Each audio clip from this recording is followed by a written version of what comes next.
Cats نے ہمیں بتایا کہ شاعروں کے پاس ایک قابلیت ہوتی ہے جسے کہتے ہیں نیگیٹو کیپیبلٹی۔ وہ احمد جاوید صاحب نے کتنے پیارے انداز میں کہا تھا کہ ذہن تو ان باتوں پر زیادہ توجہ دیتا ہے جو اس میں نامکمل ہو۔ تو نیگیٹو کیپیبلٹی ہے کہ انسرٹینٹی کے ساتھ کمفرٹیبل رہنا، گو کے معلوم ہونا کہ میرے ذہن کے پاس اس کا جواب ہے، اور اضطراب یا راز یا بھید کو جھیل لینے کی صلاحیت ہے۔ تو یہ جہاں جب جہاں ہے، نہ کفس نہ آشیانہ۔ یہ کون ہے انسان یا شاید دیوتا؟ یہ کیسی دیوانہ وار دوڑ ہے؟ شاعری ہے وہ سوالات کو طول دیتی ہے، یعنی سوالات کو وسیع کر دیتی ہے۔ شاعر اضطراب کو، پیاس کو قائم رکھتا ہے، یعنی اب میں تلاش میں مطمئن ہوں نہ کہ منزل میں۔ ایسا بدن جو مختلف طرح کی روحیں اپنے اندر سما سکتا ہو کہ مائنڈ اینٹی مشین ہوتا ہے، یعنی جتنا بھی جبر ہو تاریخ کا وہ اس کو کسی بھی لمحے توڑ سکتا ہے۔ انسان بس کل سے بغاوت کر دے کہ اب میں اور جی کے نہیں دکھا سکتا، کہ زندگی کو سرپرائز کی طرح ہونا چاہیے، اور ہماری ممی فائڈ روٹین سے ہمیں صرف حیرت بچا سکتی ہے، ہمیں شاعری بچا سکتی ہے، اور ہمیں اضطراب بچا سکتا ہے۔ کم عمر رومانوی شاعر کیٹس نے ہمیں بتایا کہ شاعروں کے پاس ایک قابلیت ہوتی ہے جسے کہتے ہیں نیگیٹو کیپیبلٹی۔ اس کے معنی ہے کہ اضطراب کو جھیل لینے کی صلاحیت، یعنی اگر ذہن میں اضطراب آئے تو اسے فوراً منطق اور دلیل سے حل نہ کرنا، مگر اضطراب کے ساتھ رہنے کی کوشش کرنا۔ وہ احمد جاوید صاحب نے کتنے پیارے انداز میں کہا تھا کہ ذہن تو ان باتوں پر زیادہ توجہ دیتا ہے جو اس میں نامکمل ہوں، مگر ہم آج چیٹ جی پی ٹی کے دور میں زندہ ہیں کہ ابھی سوال جذب نہیں ہوا ہوتا اور 100 جوابات آ جاتے ہیں، اور خصوصاً سائنس کے اندر ایک بےتابی ہوتی ہے کہ فوراً ذہن کو جواب دینے کے لیے وہ ہاتھ میں ٹارچ پکڑا دیتا ہے۔ ہم جانتے ہیں نا کہ فلسفے میں سوال بنائے جاتے ہیں، سائنس میں جواب بنائے جاتے ہیں، اور جو شاعری ہے وہ سوالات کو طول دیتی ہے، یعنی سوالات کو وسیع کر دیتی ہے، تاکہ انسان کے ہاتھ میں، انسان کی گرفت میں وہ راز کو جی لینے کی اہلیت آ جائے، یا اضطراب کو جی لینے کی اہلیت آ جائے۔ تو نیگیٹو کیپیبلٹی ہے کہ انسرٹینٹی کے ساتھ کمفرٹیبل رہنا، گو کے معلوم ہونا کہ میرے ذہن کے پاس اس کا جواب ہے۔ تو اس کو میں نے تو کچھ ایسے کہا کہ اضطراب کی غیرت کو منطق یا دلیل کی مدد سے بچاتے رہنا، کہ اضطراب کو کم کرنے کے لیے کہیں ذہن سے بھیک نہ مانگنی پڑ جائے، اور اضطراب یا راز یا بھید کو جھیل لینے کی صلاحیت ہے، یعنی اب میں تلاش میں مطمئن ہوں نہ کہ منزل میں، تو میں ڈھونڈنے میں کمفرٹیبل ہو گیا۔ تو شاعر ڈھونڈنے کو زیادہ اہمیت دیتا ہے پا لینے پر، تو یہ شاعروں کے پاس ایک اہم چیز ہوتی ہے۔ دوسرا کہ اضطراب پیاس بڑھاتا ہے، جواب پیاس کم کرتا ہے۔ تو کیٹس نے کہا کہ شاعروں کے پاس نیگیٹو کیپیبلٹی ہونی چاہیے، جیسے اگر ہم کیٹس کی شاعری میں بھی جا کے بھی دیکھیں گے۔ لیکن آمیہ چکرورتی جو کہ ایک بنگالی لٹریری کریٹیک تھے، اور انہوں نے بنگالی لٹریچر میں بہت خوبصورت اضافہ بھی کیا، ٹیگور کے لٹریری ایسوسیٹ بھی تھے، انہوں نے اقبال اور کیٹس کے اوپر ایک کام کیا اور کہا کہ کیٹس جو نیگیٹو کیپیبلٹی کا ذکر کرتا ہے کہ انسان کو انسرٹینٹی سے محظوظ ہونا آتا ہو، اس کو شاعر کہتے ہیں جو فوراً سے منطق کے در پر جا کے وہ دستک دے کے دلیل سے خود کو اطمینان دے لے، وہ تو سائنسدان ہوتا ہے۔ شاعر اضطراب کو، پیاس کو قائم رکھتا ہے۔ تو اب آپ دیکھیں کہ آمیہ چکرورتی نے کہا کہ یہ اہلیت ایسٹرن شاعروں میں اہم ترین دیکھی جائے تو اقبال کے پاس ہے۔ لیکن اگر ابھی ہم کیٹس کے پاس جائیں تو کیٹس کی شاعری میں بھی اس کے کیٹس تو خود موجود ہے اس لفظ کا۔ تو کیٹس کی جیسے اوڈ آن اے گریسین ارن کو جب ہم پڑھتے ہیں، جو کہ مجھے اگر ابھی آج کل کے دنوں میں اتنا محظوظ کر رہی ہے کہ میں بار بار کوشش کرتا ہوں کہ میں اس کو گرفت کر سکوں اس نظم کی، تو میں کر نہیں پاتا، کہ وہ ایک واز ہے یا ارن ہے جس کے اوپر نقوش بنے ہوئے ہیں قدیم یونان کے کسی شہر کے، اور اس کے مختلف منظر ہیں، اور وہ سارے منظر رکے ہوئے ہیں، اور کیٹس نے ان سے معنی اخذ کرنے کی بجائے ان سے حیرت لے لی۔ تو وہ کہتے ہیں نا، what men or god are these, what maiden loth, what mad pursuit, what struggle to escape. یہ کون ہے انسان یا شاید دیوتا؟ یہ کون سی لڑکیاں ہیں؟ یہ کیسی دیوانہ وار دوڑ ہے؟ کس جد و جہد سے فرار کی کوشش ہے؟ اب بھائی وہ تو کہتا کہ یہ مومنٹ ہے، مگر اس نے مومنٹ کو اٹرنلائز کیا ہوا ہے کیٹس نے۔ ہمارے لیے لمحہ رکا ہوا ہوتا ہے، وہ لمحے کو وسیع کر لیتے ہیں۔ تو ایک رکے ہوئے ماضی کے واز کو، ایک برتن کو دیکھ کے اس نے یہ مصرع لکھ دیا کہ اس پر جو بنا ہوا ہے بھائی وہ کہاں پہنچا، تو بھائی وہ تو ایسے جیسے ہم عجائب گھر میں جاتے ہیں چیزیں دیکھتے ہو آگے، وہ نے کہا نہیں بھائی یہ کہاں جا رہے تھے، اور انسان تھے یا دیوتا تھے، کیونکہ اس دور میں تو ڈیمی گاڈز بھی ساتھ تھے، اور یہ کس طرف دیوانہ وار جا رہے تھے۔ اور دوسرا کیٹس نے ہمارے سامنے ایک اور جگہ بڑا اچھا لکھا کہ ہرڈ میلوڈیز آر سویٹ، وہ دھنیں جو سن لی گئیں وہ بہت خوبصورت تھی، مگر وہ جو بھی نہیں کہی گئیں، جن کو بجایا نہیں گیا، آرکسٹریٹ نہیں کیا گیا، وہ زیادہ میٹھی ہیں، وہ زیادہ خوبصورت ہیں۔ آپ کو یاد ہے شیو کمار بٹالوی سے پوچھا گیا کہ آپ کا پسندیدہ شعر، تو انہوں نے کہا وہ تو ابھی میں نے لکھا ہی نہیں۔ وہ جو ہمیں جان کے ہاں بھی ملتا ہے نا کہ ہم نے جانا تو ہم نے یہ جانا جو نہیں ہے وہ خوبصورت ہے۔ ہاں بھائی ویسے یہ بات بھی ذرائع مذاق کرتے چلیں کہ یہ سارے بھار اقبال نے جھیلنے کہ ماخوذ کے کاپی کیا، جان نے نہیں جھیلنے، کیونکہ جان ویسے بھی آپ کو پتہ ہے مطلب کہ آپ کسی بھی ذمہ داری سے بچنا چاہتے ہیں اور شاعری بھی کرنا چاہتے ہیں تو جان ایلیا آپ کا پسندیدہ شاعر ہوگا۔ لیکن جب ہم اقبال کے آتے ہیں تو ہمیں نیگیٹو کیپیبلٹی ملتی ہے کہ اقبال بھی ذہن کے منظر کو نامکمل رکھتے ہیں، اور وہ انسرٹینٹی اور مسٹری کے ساتھ ذہن کو انسرٹینٹی اور مسٹری کی چھاؤں میں رکھتے ہیں، نہ کہ فوراً وہ عقل یا منطق سے فوراً سے پہلے چھتری نہیں مانگ لیتے کہ یہ جو دھوپ آ رہی ہے انسرٹینٹی کی، اس سے میں پیچھے ہٹ جاؤں۔ تو شاعر کو اس دھوپ میں جلنا آتا ہے جو انسان کے قدم کو تیز کر دیتے ہیں۔ آپ جانتے ہیں نا کہ اگر فرش پر بہت گرمی ہو اور وہ گرم ہو تو فرش تو آپ اور تیز چلنے لگ پڑتے ہیں، اور اگر وہ ٹھنڈا ہو تو آپ رک جاتے ہیں۔ تو شاعروں کے پاس وہ چلنے کی اہمیت ہوتی ہے، وہ سفر کے عاشق ہوتے ہیں، وہ منزلیں دیکھ کے گھبرا جاتے ہیں، وہ میری رفتار سے بھاگے ہے بیاباں مجھ سے، مطلب کہ آپ جانتے ہیں کہ ہم وہ لوگ منزل کو دیکھتے ہیں تو ان کا دل چھوٹا ہو جاتا ہے کہ سفر ختم ہوا۔ تو اسی لیے عموماً شاعروں نے موت کو بھی ایک منزل کی طرح کیا اور اس سے کہا کہ ایک اور سفر شروع کر لیا جائے۔ جب ہم اقبال کے آتے ہیں تو کتنا پیارا ہمیں ملتا ہے، یہ جہاں جب جہاں ہے نہ کفس نہ آشیانہ، یعنی وہی اضطراب، وہی تجسس، وہی مسٹری اقبال کے ہاں بھی ہمیں مل رہی ہے، جس کے لیے کیٹس نے پہلے یہ ٹرم رکھی کہ شاعروں کے پاس نیگیٹو کیپیبلٹی ہونی چاہیے، انہیں شاعری سائنسدانوں کی طرح نہیں کرنی چاہیے۔ گو کہ اقبال کی 4 بڑی محبتیں جب ہم دیکھتے ہیں جس کی طرف انہوں نے شاعری کی، کہ شروع غزل سے کیا، پھر ملی نغموں پر آگے، پھر اسلام اور پھر انسانیت، تو آخر میں جا کے میں فیصلے بھی ملتے ہیں۔ مگر شاعری کا ایک بڑا حصہ اقبال نے مختص کر رکھا ہے جہاں پہ وہ حیرت میں ہے، یا وہ تیرے آزاد بندوں کی نہ یہ دنیا نہ وہ دنیا، جہاں مرنے کی پابندی وہاں جینے کی پابندی، یا فارغ تو نہ بیٹھے گا محشر میں جنوں میرا، یا ایک وہ شعر تو یار وہ تو پھر بہت ہی بڑا ہے، وہ حرف راز کے مجھ کو سکھا گیا ہے جنوں، خدا مجھے نفس جبرائیل دے تو کہوں۔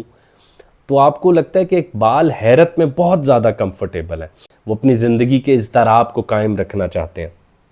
تو اقبال جان لینے سے زیادہ جی لینے کی عظمت کو محسوس کرنا چاہتے ہیں، اور وہ چاہتے ہیں کہ شاعری جینے کی طرف زیادہ بلائے، جاننے کی طرف نہ بلائے۔ گو کہ جاننے کا بھی کنسر اقبال کی شاعری میں تو ہے، مگر کیٹس کیونکہ شاعروں کو گرگٹ سمجھتے ہیں، اور وہ سمجھتے ہیں کہ شاعر خالی پیالے کی طرح ہونا چاہیے، اور ان کا کام مختلف اشیاء، شخصیات یا منظر آپ کے آگے رکھنا اپنی آمیزش کیے بغیر۔ اسی لیے وہ کہتے ہیں کہ یہ قوت اضطراب کے پاس ہے، کیونکہ فیصلہ کرنے والے ہاتھ جب کسی چیز کو تھامتے ہیں تو وہ اس چیز کو اس طرح، جیسے ایک مذہبی آدمی اگر کمیونزم پڑھائے گا تو کہیں نہ کہیں تنقید کر جائے گا۔ تو کیٹس یہ جانتے تھے کہ اگر ہم نے کسی شے کو اصل میں جاننا ہے تو ہمیں اس آدمی سے پوچھنا پڑے گا جس نے ابھی فیصلہ نہیں کیا ہوا اس چیز کے اوپر۔ اسی لیے آئنسٹائن برتری لے جاتے ہیں کہ وہ زمان و مکان کو نیوٹن کے علم کی طرح ہوتے ہوئے بھی نیگیٹو کیپیبلٹی استعمال کرتے ہوئے نئی طرح سے دیکھ لیتے ہیں۔ تو اقبال گو کہ ہم جانتے ہیں مذہبی آدمی ہیں، وہ جانتے ہیں اللہ ایک ہے، رسول کریم صلی اللہ علیہ وآلہ وسلم خاتم النبیین ہے، وہ جانتے ہیں کہ قرآن جو ہے وہ اللہ تعالیٰ کی الہامی کتاب ہے، اس سے رجوع کرنا ہے۔ مگر اقبال نیگیٹو کیپیبلٹی کو، زندگی کی پراسرار پن کو، زندگی کے مسٹیریس پن کو قائم رکھنے کے لیے، اس اضطراب کے لیے، اپنی پیاس کو چلانے کے لیے اقبال جو ہیں وہ کہہ رہے ہیں کہ یار جنت میں تو بوریت محسوس ہوگی، سب کچھ فوراً پورا ہو جائے گا، آدم کی حرکت رک جائے گی۔ وہ جہنم کو سر ٹھہرانے کو چل پڑتے ہیں تاکہ ہماری کشش بڑھتی رہے، کیونکہ ذہن جیسے کسی چیز کو جان لیتا ہے وہ اس کو حافظے کے سپرد کر دیتا ہے، اور اس کے اوپر وہ جو ایک چیز سے زندہ سمبیوٹک ریلیشن شپ ہوتا ہے، ذہن اس کو ترک کر دیتا ہے، ذہن اس کو فوراً توڑ لیتا ہے۔ تو کتنی بڑی بات کیٹس نے کہی کہ یار شاعروں کے پاس نیگیٹو کیپیبلٹی ہونی چاہیے، یہی ان کو بہتر گرگٹ بننے میں مدد دیں گے۔ گرگٹ سے اگر آپ کو بھائی برا لگتا ہے تو آپ یوں سمجھیں ایسا بدن جو مختلف طرح کی روحیں اپنے اندر سما سکتا ہو۔ تو اقبال نے کسی حد تک تو ہمیں یہ کام ملتا ہے. میں اگر بلکہ ایک اور آرٹیکل پڑھ رہا تھا، اس میں وہ اتنا مشہور اس نے لکھا ہے کہ ای ایم فاسٹر نے لکھا ہے کہ جب اقبال لینن کو خدا کے حضور ہیں تو اپولوجیٹک نہیں، وہ ادھر معافیا نہیں مانگ رہا ہے لینن. اب شاعر اقبال ہے تو وہ کہہ رہا ہے کہ تو قادر ہے اور عادل بھی ہے، تیرے تو چاہتا تو سب کو اللہ تعالیٰ رزق دے سکتا تھا، اور یا تو عدل کر سکتا تھا کہ جو بنایا اس کی بانٹی ٹھیک ہو جاتی. مگر یہ جو بندہ مزدور ہے وہ نیچے بہت تلخ زندگی گزارا ہے. تو میں نے تو اس تلخ زندگی کو دیکھا، تو میرے لیے خدا پر یقین کرنا ممکن نہیں تھا جو لینن کا کیس اقبال نے رکھا. تو وہاں سے ہمیں بڑی انٹرسٹنگ نیگیٹو کیپیبلٹی کی ٹینڈنسیز اقبال کی شاعری کے اندر ملتی ہیں. اور کیٹس یہی چاہتے ہیں کہ آئندہ آنے والے شاعر جو ہیں وہ نیگیٹو کیپیبلٹی اپنے اندر رکھیں. نیگیٹو کیپیبلٹی سے صرف شاعروں نے نہیں سیکھا.